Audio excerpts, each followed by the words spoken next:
Hello guys, मैं अतुल कुमार भावने आपके सामने फिर उपस्थित हुआ हूँ कैलेंडर लेके। तो देखते हैं कैलेंडर पार्ट 1 हम करेंगे।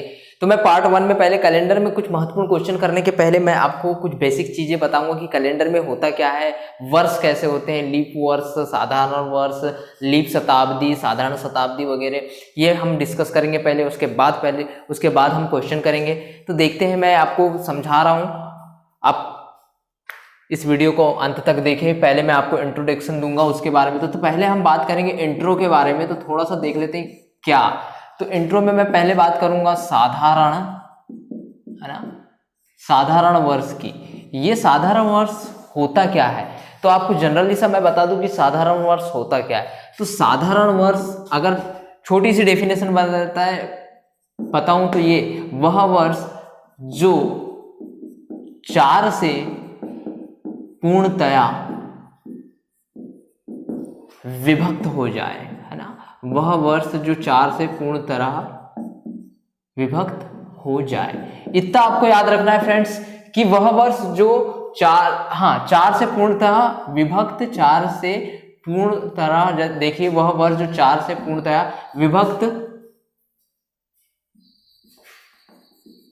विभक्त ना हो जाए, नहीं ना हो, वह वर्ष जो 4 से पूर्णतः। तो साधारण वर्ष वह वर्ष जो 4 से पूर्णतः विभक्त ना हो, मतलब कहने का अर्थ है कि 4 से विभक्त ना हो। तो कौन से वाले हो जाएंगे, तो साधारण वर्ष आपके ले लीजिए 1997 ले लीजिए, 2003 ले लीजिए, 2007 ले लीजिए, 2009 ले लीजिए।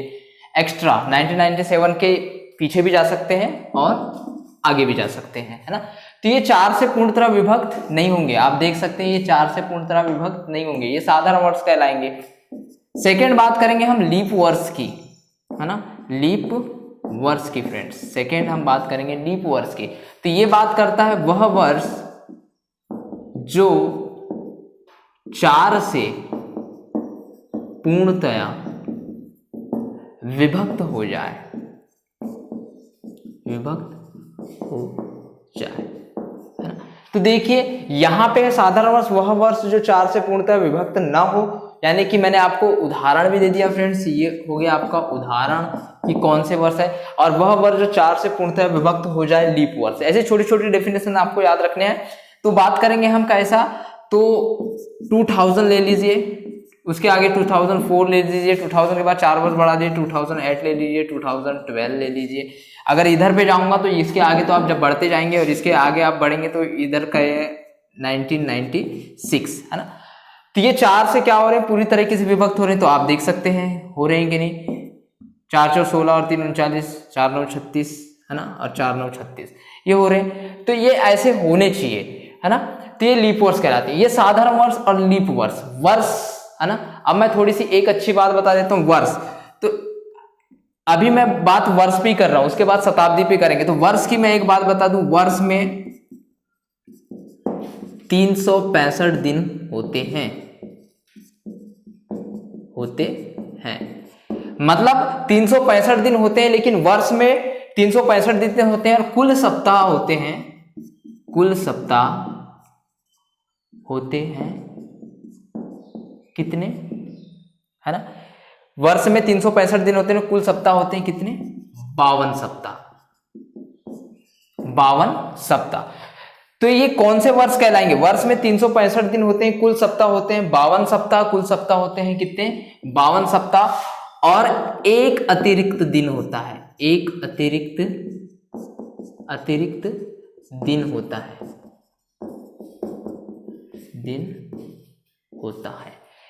ये एक मैं बेसिक सी चीज बता रहा हूं। वर्ष में 365 दिन होते हैं, कुल सप्ताह होते हैं 52 सप्ताह, और एक अतिरिक्त दिन होता है। लेकिन इसे कहते क्या है, तो ये होते हैं साधारण वर्ष।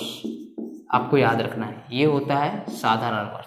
अब बात कर रहे हैं साधारण वर्ष की, तो ये होता है क्या, साधारण वर्ष। अब ये वाली डेफिनेशन बात कर रहा हूं मैं, इसका थोड़ा सा डिटेल देता हूं। वर्ष में 366 दिन होते हैं, 366 दिन होते हैं। कुल सप्ताह होते हैं कितने, कुल सप्ताह होते हैं 52 सप्ताह, है ना। ये बेसिक चीजें आपको पता होना चाहिए, 52 सप्ताह, क्योंकि ये हमारे क्वेश्चन करने में बहुत महत्वपूर्ण साबित होंगे। वर्ष में 366 दिन होते हैं, कुल सप्ताह होते हैं 52 सप्ताह, है ना। तो कितने, 2 अतिरिक्त दिन, 2 अतिरिक्त दिन, 2 अतिरिक्त दिन, है ना। तो 2 अतिरिक्त दिन, तो ये कहलाता क्या है, ये क्या कहलाएगा, लीप वर्ष। मैं आपके सामने लिख रहा हूं, आप चाहें तो इस वीडियो के द्वारा बहुत कुछ सीख सकते हैं। तो आप देखिए, साधारण वर्ष, लीप वर्ष की बात कर लिया, और साधारण वर्ष में कैसे कैसा होता है और लीप वर्ष में क्या क्या होता है, ये मैंने आपको बता दिया है। अब बात करेंगे हम काय की, सेंचुरी की, है ना। अब सेंचुरी की बात करेंगे हम, लीप शताब्दी की बात करेंगे। आपको पता है सेंचुरी मतलब होता है शताब्दी, और वर्ष यानी होता है ईयर। तो मैंने अभी साधारण वर्ष की बात किया, तो आपको फटाफट में बता दूं, साधारण वर्ष वह वर्ष जो 4 से पूर्णतः विभक्त न हो, है ना। 1997, 2003 मतलब आपके पास आना चाहिए ऑड नंबर, है ना, एक तरीके से। अब बात करेंगे हम लीप वर्ष की, ये देखिए ऑड नंबर दिख रहा है आपको, है ना। अब लीप वर्ष की वह वर्ष जो 4 से पूर्णतः विभक्त हो जाए, है ना, हो जाए। तो देखिए मैंने 1996 इवन नंबर, है ना, 2004, 2008 एंड 12। तो अब मैंने यहां तक के तो आपको बता दिया, 4 से वर्ष में 365 दिन होते हैं, कुल सप्ताह होते हैं 52 सप्ताह, और एक अतिरिक्त दिन होता है साधारण। मैं एक थोड़ा सा इसको करके बता देता हूं कि कैसे। 365 में अगर हम करेंगे काय का, 7 का, तो कितने बार कट जाएगा ये, 7 पाना 35, बचा 1 15, 7 दूनी 14, यानी 52 सप्ताह निकल गए। लेकिन यहां एक बचा, तो वो एक अतिरिक्त दिन ये है, मतलब +1। वैसे ये 66 है, तो यहां पे 66 हो जाएगा, 7 से काट देंगे, 52 बार कट जाएगा, और उसके बाद +2, तब जाकर ये होगा 366। ये इसको मैं आपको बता दिया, है ना। कुल सप्ताह होते हैं 52 सप्ताह और 2 अतिरिक्त दिन, तो लीप वर्ष। तो लीप वर्ष और साधारण वर्ष मैंने बता दिया फ्रेंड्स। अब बात करेंगे हम शताब्दी के बारे में, तो देख लेते हैं थोड़ा शताब्दी। आप वीडियो को अंत तक देखें फ्रेंड्स, क्योंकि मैं आपको बेसिक बताऊंगा, उसके बाद ही क्वेश्चन करेंगे। हमको क्वेश्चन पहले नहीं करना है, पहले हमको थोड़ी सी बेसिक जानकारी होना बहुत इंपॉर्टेंट है ना। उसके बाद ही हम किसी भी क्वेश्चन को करेंगे। तो कैलेंडर में मैं बेसिक इंफॉर्मेशन आपके सामने रख रहा हूं। अब बात करेंगे हम, है ना, अभी हम बात कर रहे थे साधारण वर्ष, लीप वर्ष के बारे में। अब बात करेंगे हम लीप शताब्दी।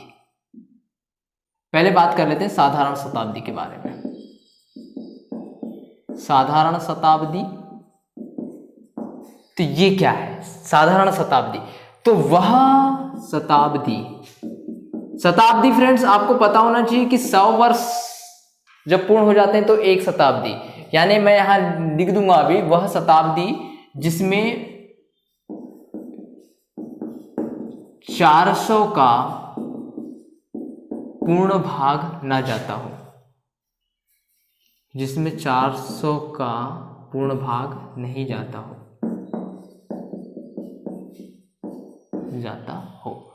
वह शताब्दी जिसमें 400 का पूर्ण भाग नहीं जाता हो, या वह पूर्ण विभक्त नहीं होता हो, वह पूर्ण विभक्त नहीं होता हो।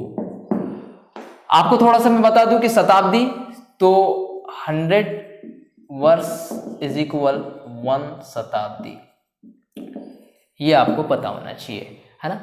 100 वर्ष इज इक्वल 1 शताब्दी। तो बात करेंगे हम शताब्दी की, तो साधारण शताब्दी की, तो इसमें थोड़ा सा उदाहरण देख लेते हैं हम कैसे। तो ऑड की बात कर लेते हैं, तो मैं बात कर लूंगा, इधर से बात कर लेते हैं अपन थोड़ा सा, 1300, 1400, देन 1500, 1900, ये है आपकी शताब्दी। वर्ष आपने देख लिए, है ना, ये शताब्दी हो गई। अब बात करेंगे हम लीप शताब्दी की। लीप शताब्दी, है ना, आप डेफिनेशन को जरूर देखें। तो लीप शताब्दी यहाँ पे 1300, 1400, 1500, 1900 क्यों किए, तो इसके बीच के भी आते हैं, आपको पता होना चाहिए। 1700 आ जाएगा यहाँ पे, फिर 1800 भी आ जाएगा फ्रेंड्स। और यहाँ पे अगर बात करेंगे तो 2000 को छोड़ के 2100 आएगा। अब 2000 कहाँ आएगा, तो देख लेते हैं ना कहाँ आएगा। तो वह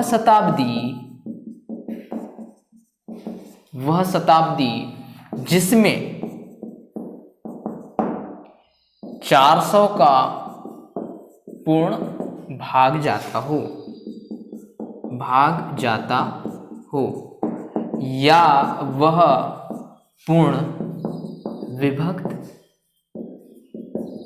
हो जाए, है ना। उदाहरण देख लीजिए, यहां मैंने 1300 किया था, 1200 नहीं किया था, 1200 पूर्ण से कट जाएगा। 1200 के बाद मैंने 1400 1500 किया है ना। 1300 1400 1500 1600 नहीं किया है, तो ये 1600 आपके पास आ गया, मैंने अभी बात किया था। फिर बात करते हैं, हमने 17 1800 1900 ले लिया, तो 1900 के बाद 2000 ले लिया, तो ठीक है, ये 2000 आपके सामने आ गया, है ना। अब हमने बात 2100 लिया है ना।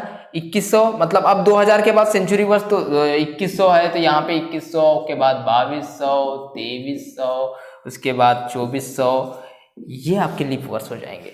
यानी हर 4 साल बाद 12 के बाद 4 जोड़ते हैं तो 16 आता है, 16 के बाद 4 जोड़ दो तो 2000 आएगा, 2000 के बाद 4 जोड़ दो तो 24 आ जाएगा। ऐसे भी आप समझ सकते हैं फ्रेंड्स, है ना। तो ये होंगे आपकी लीप शताब्दी, ये होगी साधारण शताब्दी। तो कैसे कि ये 400 से पूर्ण तरीके से क्या हो जाए, विभक्त हो जाए, और ये 400 से पूर्ण तरीके से क्या ना हो, विभक्त न हो, 400 से न हो, और ये 400 से हो जाए, ये आपको पता होना चाहिए फ्रेंड्स। देखिए फ्रेंड्स, इस प्रकार से हमने की साधारण शताब्दी और लीप शताब्दी। अब कुछ नोट्स, महत्वपूर्ण नोट्स की बात करेंगे हम कि अब क्या होता है। आपने साधारण वर्ष देख लिया, साधारण वर्ष के बाद लीप वर्ष देख लिया, साधारण शताब्दी लीप शताब्दी देख लिया। अब कुछ नोट्स की बात करते हैं कि साधारण वर्ष और लीप वर्ष में ऐसा क्या होता है, दिनों का हेरफेर कैसा होता है, ये थोड़ा देख लेते हैं। तो मैं नोट 1 पे बात करता हूं आपसे, नोट 1 पे बात कर लेता हूं मैं कि साधारण वर्ष में कुछ ज्यादा, साधारण वर्ष में क्या होता है, साधारण वर्ष में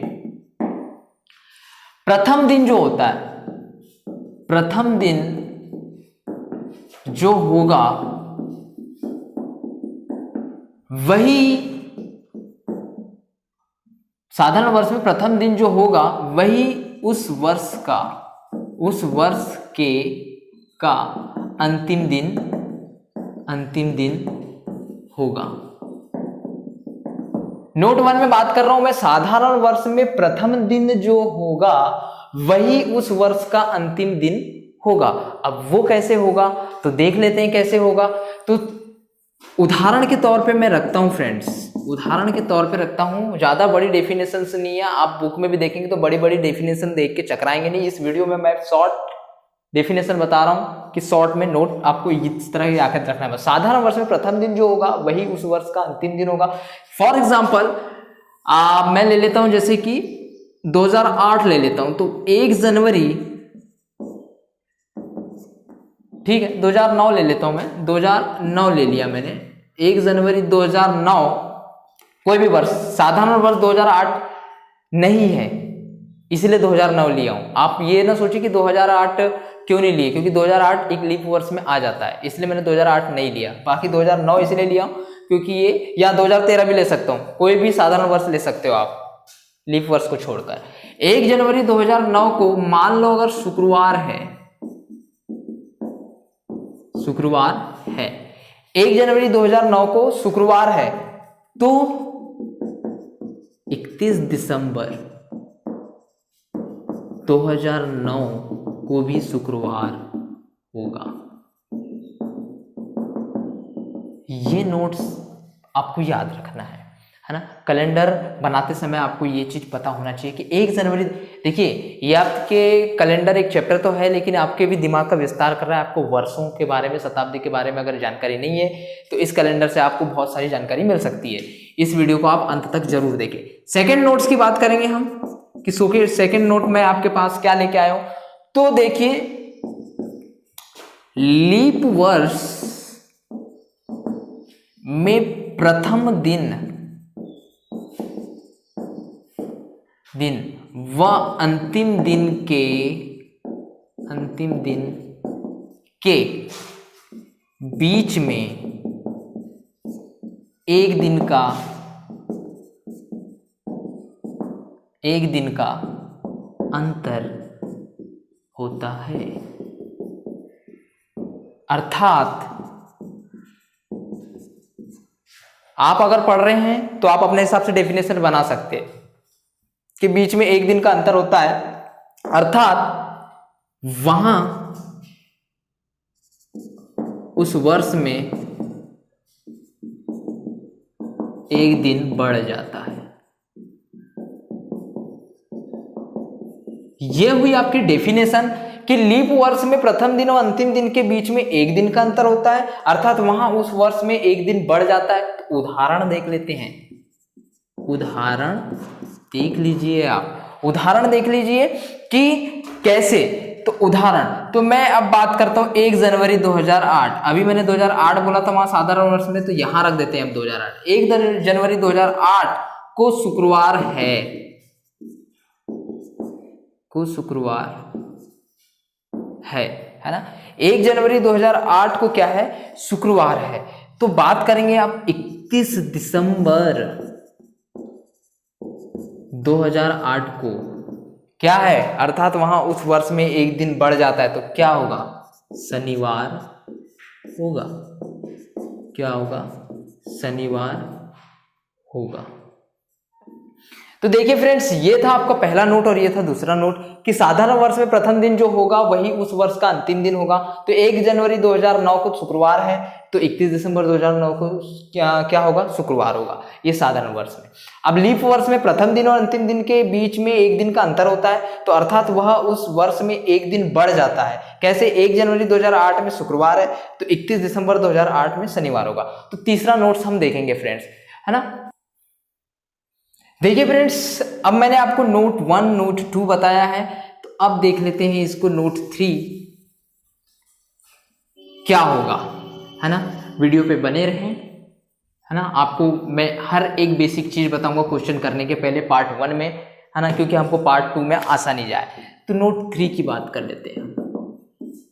नोट 3 में मैं बात करूंगा वर्षों में कितने, मतलब एक वर्ष में 12 महीने हैं, एक वर्ष में 12 महीने।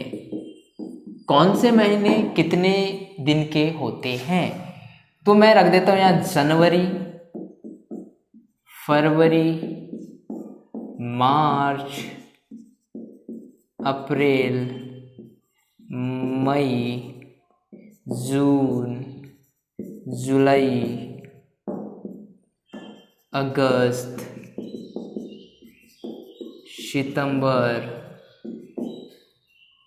जनवरी, फरवरी, मार्च, अप्रैल, मई, जून, जुलाई, अगस्त, सितंबर, अक्टूबर, नवंबर, दिसंबर। कितने कितने दिन के होते हैं, तो देखिए आपके पास 12 महीने हैं, 1 2 3 4 5 6 7 8 9 10 11 12। जनवरी फ्रेंड्स 31 की होती है, फरवरी आपका 28 29 का होता है। क्यों होता है ये भी बताऊंगा मैं आपको। ये आपका 31 मार्च, 31 मार्च को क्या होता है पता है आपको, मार्च अकाउंट बंद होता है, और अप्रैल से ये होता है आपका 30 का, है ना। उसके बाद करेंगे फ्रेंड्स अप्रैल, मई, जून, ये आपका 31 का हो जाएगा, जून आपका 30 का हो जाएगा, जुलाई आपका 31 का हो जाएगा फ्रेंड्स, अगस्त भी हो जाएगा 31 का, ये आपका हो जाएगा 30 का, है ना। अब बात करेंगे फ्रेंड्स, ये आपका हो जाएगा अक्टूबर 31 का, ये हो जाएगा 30 का, और ये हो जाएगा आपका 31 का। देखिए कितने हैं 31 के, 1 2 3 4 5 6 7, और आपके जो 30 के निकल गए कौन से 1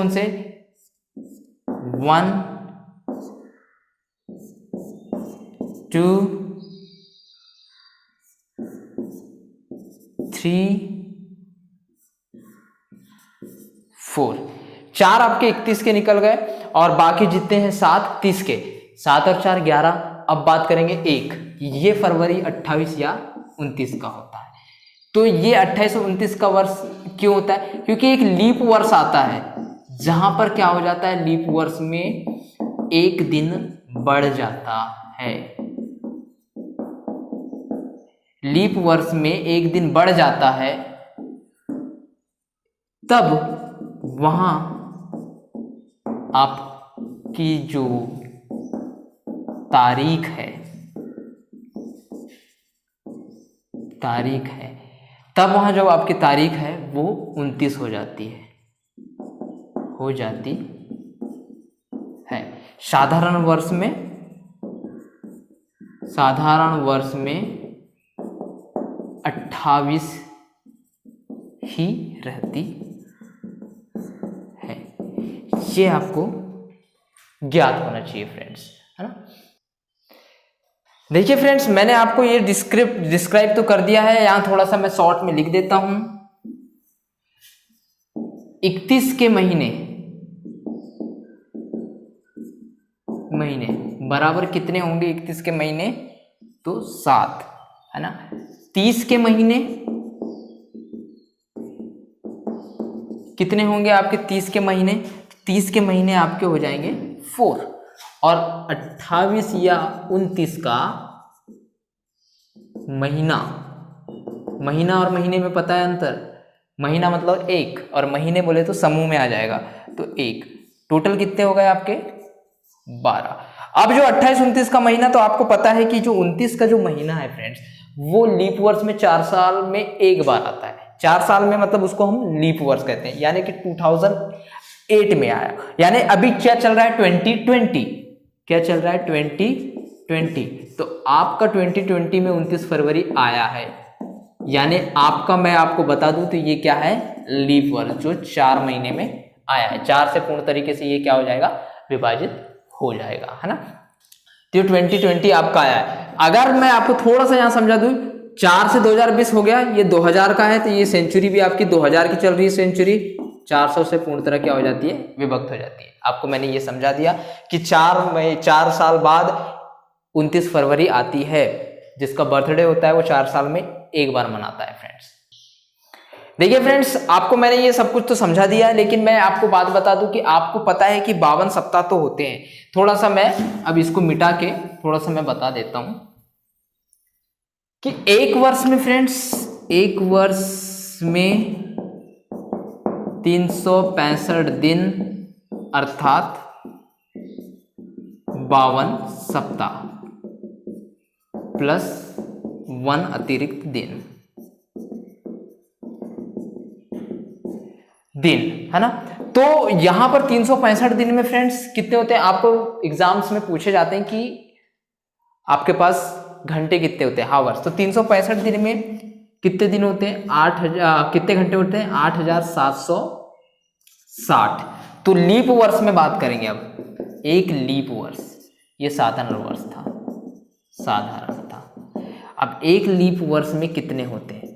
तो एक दिन बढ़ जाता है, तो एक दिन बढ़ गया, तो एक लीप वर्ष में कितने? 366 दिन होते हैं। 366 दिन होते हैं, इंटू आप 24 कर देंगे तो आपके पास यहां पर आ जाएगा 8784। मतलब एक लीप वर्ष में इतने होते हैं, 8784 घंटे होते हैं फ्रेंड्स, एक लीप वर्ष में। इसके बाद फ्रेंड्स हम कुछ टाइप्स करेंगे यहाँ पर। टाइप 1, टाइप 2, टाइप 3 के प्रकार के क्वेश्चन करेंगे, जो एग्जामिनेशन में मोस्ट इंपॉर्टेंट आपको पूछे गए हैं। तो मैंने टाइप 1, टाइप 2 और टाइप 3 के बाद बताया 3 टाइप के क्वेश्चन आपको कैलेंडर में पूछे जाएंगे, जिसमें हम करेंगे। और रही बात कोडिंग की, महीनों के, सप्ताह के कोड, तो हम जब क्वेश्चन करेंगे तो मैं आपको बताऊंगा क्वेश्चन के साथ ही महीने के और सप्ताह के कोड भी बताऊंगा, और उसके बाद किस प्रकार से उसको हमको वहां पे बैठाना है उस क्वेश्चन में, वो भी मैं बताऊंगा। तो ये था बेसिक आपका। आगे जो है हम देखेंगे अगला पार्ट, है ना। तो मैंने आपको बता दिया है 3 टाइप पे बात करेंगे, 3। तो इस वीडियो को आप पूरा देखें, क्योंकि ये बेसिक है, आगे आपको तीनों पार्ट में हेल्प जाएगी, है ना। तो हमारे अगले वीडियो को देखने के लिए आपको हमारे चैनल को सब्सक्राइब करना पड़ेगा, और हमारे इस वीडियो को लाइक और शेयर जरूर करें फ्रेंड्स। मैं अतुल कुमार बावने आपके सामने पार्ट 2 लेकर आऊंगा। पार्ट 2 में हम करेंगे कुछ क्वेश्चंस कोडिंग के साथ, और कुछ बेहतरीन और बातें और इन्फॉर्मेशन मैं आपके सामने लेकर आऊंगा। धन्यवाद।